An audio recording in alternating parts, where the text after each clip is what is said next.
I think at this point in our lives, most of us have left the US before. Maybe it was traveling to Europe or visiting Mexico or Canada, but you've been to a foreign country. My first time leaving the US, I attended a 2 week long Chinese language camp in Beijing. Since it was an international camp, I soon found that many of the attendees were on their third language, and that they could speak to people from other countries that I couldn't speak to because I was relying on everyone knowing English. And I found that many of the other Americans in the program were in the same boat that I was.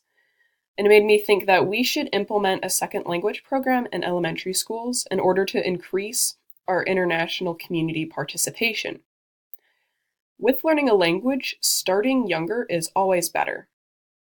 In the book Second Language Skills for All, analyzing a proposed language requirement for US Air Force officers, they look at the critical period hypothesis when they say that the optimal period for language acquisition ends around adolescence.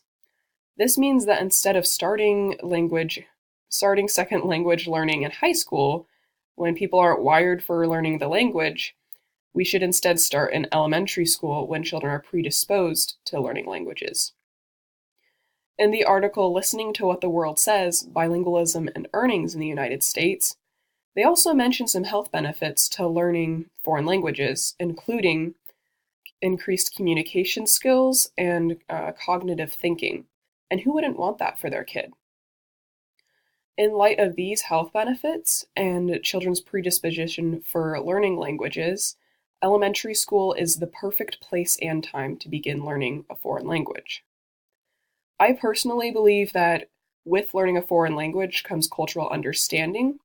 This doesn't mean that by learning Chinese, I'm inherently becoming a part of the Chinese cultural community, but it does mean that I understand why some Chinese people do what they do. For instance, if you're going to look for a tutor because you didn't do so great on the last test and you're going to ask your Chinese friends, I would recommend choosing a different question than just asking how they did on that last test. Because if you ask that, they're just going to say, oh, I did all right, or oh, I didn't do very bad, when in reality they might have done very well. And this is because in Chinese culture, modesty is very valued. And this kind of cultural understanding is key to having conversations and communicating with international groups, because you can make sure that everyone gets what they want, or at least that you understand what each other want. Some of you might be wondering about the cost of implementing a second language program in elementary schools, but I think others, and a larger majority, are wondering about why should I even learn a second language if everyone else is learning English, since English is the language of business.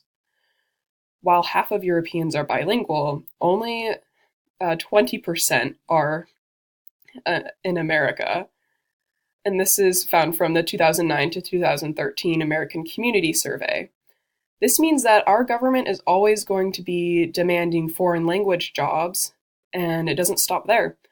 International affairs, business, tourism and hospitality, and customer service all have a demand for knowing a foreign language because it's a valuable part of communication. This means that by only valuing learning English, we're at a disadvantage to people from other countries. And like me in Beijing, without implementing a second language program in our education system, you'll be left out of the conversation.